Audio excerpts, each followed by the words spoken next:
Lecture के अंदर हम ये सीखेंगे कि जो कंप्यूटर के मुख्तलिफ लैंग्वेजेस हैं ये कितने कैटेगरीज में जो है डिवाइड किया गया है। फिर उसके बाद इंशाल्लाह हम इस पे आएंगे सी और सी प्लस प्लस के ऊपर।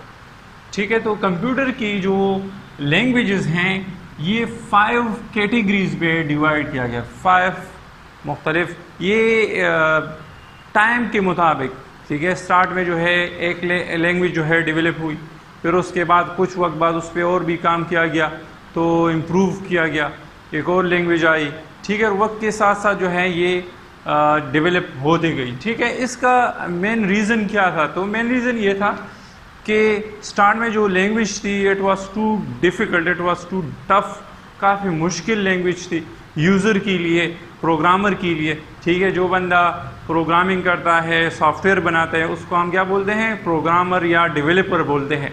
तो डेवलपर के लिए ये मुश्किल था, ठीक है, कि उसमें कोडिंग करना मुश्किल था। तो फिर क्या हुआ? फिर उस लैंग्वेज के ऊपर और भी काम किया गया, उसको थोड़ा जो है यूज़र फ्रेंडली किया गया कि यूज़र के लिए आसानी हो। कंप्यूटर तो एक आर्टिफिशियल चीज़ है, इंसान तो नहीं है, वो तकता नहीं है। ठीक है, वो मतलब इस तरह हम जो है जितना भी काम उस पर करें, अगर 24 घंटे वो ऑन हो तो वो इट इज़ ओके, वो सही है। लेकिन इंसान के लिए ये है कि वो तकता है, कभी कभार जो है वो हर एक काम जो है एक स्पेसिफिक वक्त के लिए करता है। ठीक है, तो इंसान के लिए आसानी और सिस्टम के लिए जितना मुश्किल हो तो वो तो कर सकता है। ठीक है, तो फर्स्ट ये 5 कैटेगरीज हैं कंप्यूटर लैंग्वेजेस की। ठीक है, मैं पहले जो है इसका एक ग्राफ बनाता हूँ, ठीक है, डायग्राम बनाता हूँ। अच्छा जी, जो फर्स्ट टाइप है, ठीक है, कैटेगरी, उसको हम क्या बोलते हैं? Low level language. इसको हम क्या बोलते हैं? Low level language. ये ऑलरेडी आप लोग के जो नोट्स है उसमें ऑलरेडी ये थ्योरी जो है काफ़ी डिटेल के साथ गिवन है, सिर्फ मैं कोशिश करूँगा उसको जस्ट इधर जो है रिव्यू करते हैं। ठीक है, अच्छा, जो नेक्स्ट टाइप है उसको हम बोलते हैं मीडियम लेवल लैंग्वेज। आप नोट्स में ये देख सकते हैं। सेकंड थर्ड जो है वो है हाई लेवल लैंग्वेज। अच्छा जी, जो फोर्थ नंबर है उसको हम बोलते हैं वेरी हाई लेवल लैंग्वेज। जो लास्ट नंबर है उसको हम बोलते हैं ऑब्जेक्ट ओरिएंटेड प्रोग्रामिंग लैंग्वेज। ठीक है, ये 5 टाइप्स है लैंग्वेजेस की। तो लो लेवल लैंग्वेजेस को एक एक थोड़ा सा उसको डिस्कस करते हैं। हाई लो लेवल लैंग्वेज इसको हम बोलते हैं फर्स्ट जनरेशन लैंग्वेज भी बोलते हैं। फर्स्ट जनरेशन मतलब इसका क्या हुआ कि कंप्यूटर जब 1942 इस तरह 40 की बात है, जब फर्स्ट टाइम कंप्यूटर डेवलप हुआ, इन्वेंट हुआ, तो उस टाइम उसमें भी सॉफ्टवेयर थे। ठीक है, वो सॉफ्टवेयर इस लैंग्वेज में बने, वो इस लैंग्वेज में first generation low level language में बनती। लो लेवल लैंग्वेज को या फर्स्ट जनरेशन जो लैंग्वेज है वो क्या है? ये it is the language of hardware. इसको हम क्या बोलते हैं? ये हार्डवेयर की लैंग्वेज है। मतलब हार्डवेयर को अगर हम इसमें कोडिंग करते हैं या इंस्ट्रक्शन लिखते हैं तो हार्डवेयर डायरेक्ट जो है उसको समझ आता है। ठीक है, तो ये उसकी मादरी ज़ुबान है, नेटिव लैंग्वेज। वो क्या है? इसके एग्जांपल जो है बाइनरी लैंग्वेज, या इसको हम बोलते हैं मशीनी लैंग्वेज जो है बोलते हैं, बाइनरी लैंग्वेज या मशीनी लैंग्वेज। इसमें कितने अल्फ़ाबेट्स हैं? सिर्फ और सिर्फ 2 अल्फ़ाबेट्स हैं, 2 हरूफ इस लैंग्वेज के अंदर मौजूद है, वो है 0 और 1। तो ये दोनों इससे जो है मुख्तलिफ किस्म के वर्ड्स या जिसको हम अल्फाज बोलते हैं ये बनते हैं इंस्ट्रक्शंस। ठीक है, ये हार्डवेयर की मादरी ज़ुबान है, हार्डवेयर ये डायरेक्ट जो है समझ आता है। अब मुश्किल क्या था? मुश्किल प्रोग्रामर के लिए था। ठीक है, मतलब उस टाइम के जो कंप्यूटर थे उसमें जो सॉफ्टवेयर ये हैं 0-1 में जो है इंस्ट्रक्शंस होते थे, तो उस टाइम मुश्किल ये था कि इसमें इंस्ट्रक्शन लिखना, ठीक है, कोडिंग करना काफ़ी मुश्किल था प्रोग्रामर के लिए, क्योंकि इसको समझना, ठीक है, और लिखना दोनों मुश्किल। ठीक है, तो क्या हुआ फिर जो है इसमें जो है इस पे काम किया गया, इसको इम्प्रूव किया गया और medium level language I. Medium level language हम इसको ये भी कह सकते हैं, it is half user language and half computer language. ठीक है, इसका मतलब ये है कि ये इसमें 0-1 के अलावा और भी जो है यूज़र की ज़ुबान की कुछ हरूफ जो है इसमें ऐड की गई। तो ज़ाहिरी बात है कि अब कंप्यूटर के लिए मुश्किल है, कंप्यूटर को डायरेक्ट समझ नहीं आएगा, लेकिन कंप्यूटर को हमने समझाना है। ठीक है, अगर कंप्यूटर हम न समझाएं तो ये खुद से काम नहीं करता।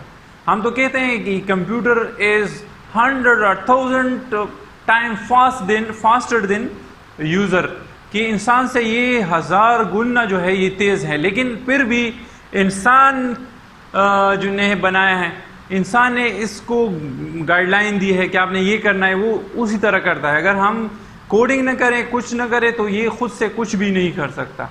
ठीक है, अब मीडियम लेवल लैंग्वेज बेसिकली ये कंप्यूटर को डायरेक्ट समझ नहीं आते। ठीक है जी, अगर इसमें हम इंस्ट्रक्शन देखें, सॉफ्टवेयर बनाएं, तो कंप्यूटर को समझ नहीं आया। ठीक है जी, मीडियम लेवल लैंग्वेज को सेकंड जनरेशन लैंग्वेज भी बोलते हैं। मतलब ये 1955, 54 इसके उस टाइम जो है ये लैंग्वेज डेवलप हुई। अच्छा जी, ये लैंग्वेज जो है अगर लेट्स सपोज देखें इसमें प्रोग्रामर ने सॉफ्टवेयर बनाया, ठीक है, तो फिर इसके लिए क्या चाहिए, इसको अगर मैंने कंप्यूटर समझाना है तो ये मैंने 0-1 बाइनरी लैंग्वेज में कन्वर्ट करना है, क्योंकि हार्डवेयर को सिर्फ और सिर्फ ये समझ आता है कि ये क्या है। तो इसके लिए क्या हुआ, इसके लिए उस टाइम ट्रांसलेटर बनाया गया। क्या बनाया गया? ट्रांसलेटर। ट्रांसलेटर ये भी सॉफ्टवेयर है। ये किस मकसद के लिए, कि जो प्रोग्रामर इस लैंग्वेज के अंदर कोडिंग करे और ये कंप्यूटर को दे दे, तो ट्रांसलेटर का काम ये था कि ये 0-1 में कन्वर्ट करे। ठीक है, ये लो लेवल लैंग्वेज में कन्वर्ट करें कि कंप्यूटर को समझ आ जाए। तो यूज़र के लिए थोड़ी बहुत आसानी हुई, कोडिंग आसान हुआ, समझना आसान हुआ। ठीक है जी, अब इसकी एग्जांपल क्या है, इसलिए ये जो मीडियम लेवल लैंग्वेज वो है असेंबली लैंग्वेज। असेंबली लैंग्वेज जो है मीडियम लेवल लैंग्वेज है। ठीक है, और जो ट्रांसलेटर उस टाइम असेंबली लैंग्वेज के लिए बना था उसका नाम है असेंबलर। असेंबलर क्या है? ये सॉफ्टवेयर है, ट्रांसलेटर है, और इसका काम क्या था कि असेंबली लैंग्वेज को बाइनरी लैंग्वेज में कन्वर्ट करने के लिए यूज़ होता था। ठीक है जी, फिर इस पे और भी काम हुआ और हाई लेवल लैंग्वेज आई। ठीक है जी, high level language. High level language ये यूज़र लैंग्वेज है। ठीक है, इसका मतलब यह है कि कंप्यूटर को डायरेक्ट समझ नहीं आए। ठीक है, क्योंकि ये इंग्लिश की तरह लैंग्वेज, इंग्लिश के बहुत सारे अल्फाज, ठीक है, इसमें मौजूद है। ठीक है, अब यूज़र के लिए इसमें कोडिंग करना, ठीक है, और इसको समझना, याद करना ये आसान है। ठीक है, अब कंप्यूटर के लिए मुश्किल है। तो हाई लेवल लैंग्वेज को हम 4th जनरेशन लैंग्वेज भी बोलते हैं। ठीक है, अब ये जो लैंग्वेज है इसमें क्या है कि अगर कोई प्रोग्रामर इसमें कोई सॉफ्टवेयर के लिए कोडिंग करें, तो अगर वो हम कंप्यूटर को दे दें तो कंप्यूटर को समझ नहीं आएगा कि व्हाट इज़ इट। ठीक है, तो इसके लिए अगेन क्या चाहिए? ट्रांसलेटर चाहिए कि वो 0-1 में कन्वर्ट करें। देखें, हम ये काम किस पे करवाते हैं? ये हम सॉफ्टवेयर पे करवाते हैं। लेकिन अब यूज़र के लिए आसानी आती जा रही है। देखें, इसमें और भी आसानी है। आसानी ये है कि इसमें कोडिंग करना, क्योंकि यूज़र की लैंग्वेज है, इंग्लिश है। ठीक है, ये समझना और ये इसमें कोडिंग करना आसान है, याद करना। अब कंप्यूटर के लिए मुश्किल होते जा रहा है। तो कंप्यूटर के लिए हल हमने खुद उस टाइम जो है वो बनाया गया। हल ये था कि सॉफ्टवेयर बनाया गया और सॉफ्टवेयर ने ये ट्रांसलेशन करना था। ठीक है, 0-1 फॉर्म में या बाइनरी में या लो लेवल लैंग्वेज में कन्वर्ट करना उस टाइम। अब ये जो हाई लेवल लैंग्वेज है इसकी एग्जांपल क्या है? इसकी एग्जांपल जो है सी है, C++ हैं, जावा, ये जितने भी लैंग्वेजेस हैं सारी लैंग्वेजेस, या C#, ये क्या है? ये हाई लेवल लैंग्वेजेस हैं। ठीक है, अच्छा जी, अब ये जो लैंग्वेजेस हैं इसके लिए अगेन अगर कोई बंदा इसमें कोडिंग करे, सॉफ्टवेयर बनाए, ठीक है, तो उसके लिए उस टाइम जो है कौन सा 2 सॉफ्टवेयर जो है बनाए गए ट्रांसलेशन के लिए। एक है इंटरप्रेटर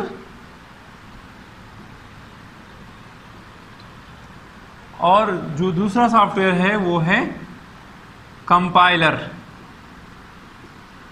इंटरप्रेटर और कंपाइलर ये दोनों क्या थे, ये ट्रांसलेटर्स थे और किस मकसद के लिए कि हाई लेवल लैंग्वेज को लो लेवल लैंग्वेज में कन्वर्ट करने के लिए।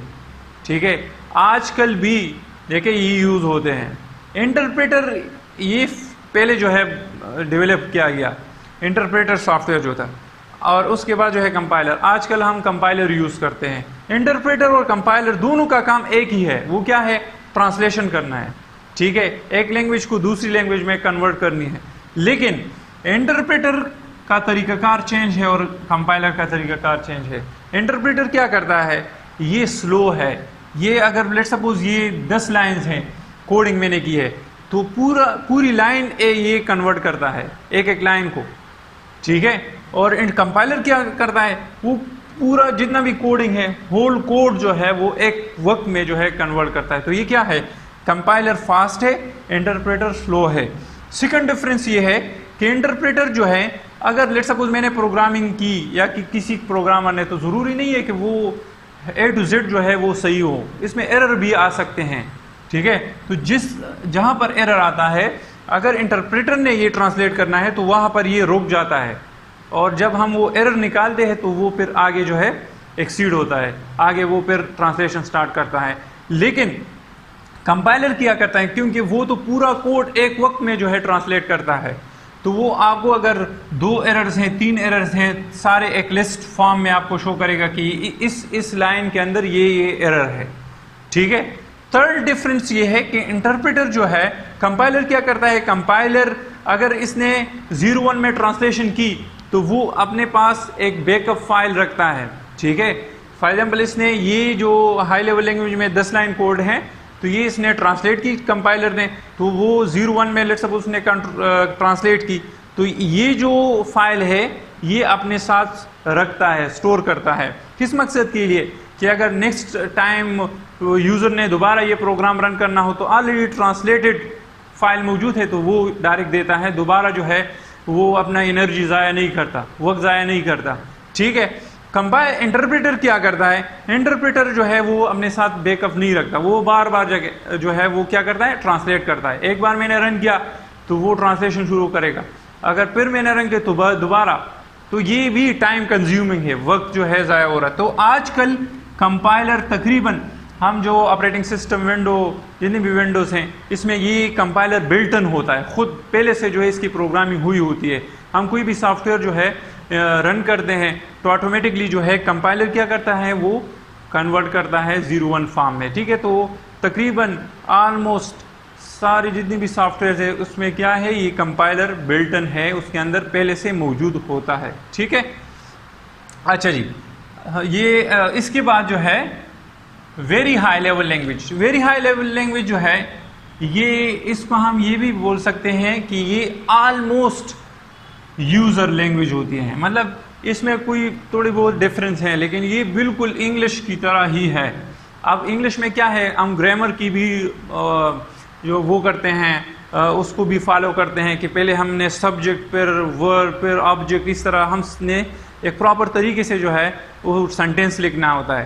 तो वेरी हाई लेवल लैंग्वेज इसमें भी यही रूल्स हैं, इधर नहीं है इसमें, मतलब ये भी तकरीबन ऑलमोस्ट यूजर की लैंग्वेज की तरह है, या यूजर लैंग्वेज है। वेरी हाई लेवल लैंग्वेजेस जो कंप्यूटर के हैं वो बहुत और भी यूजर के लिए आसान है, क्योंकि यूजर की तरह या यूजर की लैंग्वेज में कोडिंग हम करते हैं। ठीक है, तो इसमें सॉफ्टवेयर बनाना आसान है। और जो सेकंड जो इसका फ़ायदा क्या है, वो ये है कि इसमें ऑलरेडी कोडिंग हुई होती है, तैयार कोडिंग। ठीक है, अगर मैंने फॉर एग्जांपल इसका मैं एग्जांपल आपको दे दूं तो आपको और भी समझ आएगा। SQL structure query language. ठीक है जी, तो स्ट्रक्चर क्वेरी लैंग्वेज ये क्या है, ये वेरी हाई लेवल लैंग्वेजेस है। ठीक है, अगर इसमें ये डेटाबेस की लैंग्वेज है, डेटाबेस इसमें बनाते हैं, तो इसमें सॉफ्टवेयर अगर लेट सपोज किसी प्रोग्रामर ने लेट सपोज रिपोर्ट बनाना है, ठीक है, तो वो जस्ट क्लिक करके वो खुद से जो है बन जाता है। ठीक है, इसके लिए कोडिंग ऑलरेडी हुई होती है। ठीक है, तो इसको इसलिए नॉन प्रोसीजरल लैंग्वेज भी बोलते हैं। तो इसका एग्जांपल एसक्यूएल है, structure query language.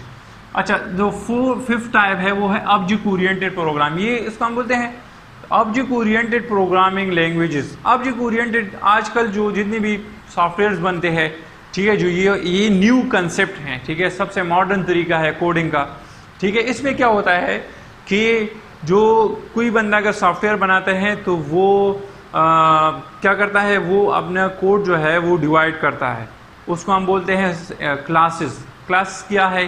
Class is the combination of data members and member function, ठीक है। तो ये काफ़ी हाई लेवल की बातें हैं, लेकिन मैं थोड़ा इसको डिस्कस करूँगा कि ऑब्जेक्ट ओरिएंटेड में ऑब्जेक्ट क्या है, जो रियल वर्ल्ड में जिस चीज़ के बारे में हम प्रोग्राम लिखते हैं उस चीज़ को, फॉर एग्जांपल वो इंसान भी हो सकता है, सिर्फ इंसान के लिए अगर लेट सपोज कोई सॉफ्टवेयर वगैरह या कोई भी चीज़ है, ठीक है, तो उसके लिए अगर मैंने सॉफ्टवेयर बनाना है तो वो चीज़ क्या है, वो ऑब्जेक्ट है, ठीक है। तो ऑब्जेक्ट ओरिएंटेड प्रोग्रामिंग क्या है कि वो अगर कोई बंदा ऑब्जेक्ट ओरिएंटेड प्रोग्रामिंग का कंसेप्ट यूज़ करे और वो सॉफ्टवेयर बनाए तो उस सॉफ्टवेयर को हम ऑब्जेक्ट ओरिएंटेड प्रोग्रामिंग लैंग्वेजेस बोलते हैं या ऑब्जेक्ट ओरिएंटेड प्रोग्रामिंग बोलते हैं, ठीक है। ये इसकी एग्जांपल क्या है, कौन कौन से लैंग्वेजेस? तो इसकी लैंग्वेजेस जो है ये C++ जो है, इसमें हम ऑब्जेक्ट ओरिएंटेड प्रोग्रामिंग कंसेप्ट इसमें मौजूद है, जावा में भी है, ठीक है, इवन C# में भी है। तो ये क्या है, ये ऑब्जेक्ट ओरिएंटेड प्रोग्रामिंग लैंग्वेजेस है, इसमें हम ऑब्जेक्ट ओरिएंटेड प्रोग्रामिंग कर सकते हैं, ठीक है। आज हमने ये डिस्कस किया, इंशाल्लाह नेक्स्ट लेक्चर में हम इस पे आएंगे, ठीक है। हमने थोड़ा बहुत बेस बनाया कि ये टाइप्स हमने डिस्कस की मुख्तलिफ लैंग्वेजेस की, तो हम C और C++ को ब्रीफली इंशाल्लाह डिस्कस करेंगे अगले लेक्चर में।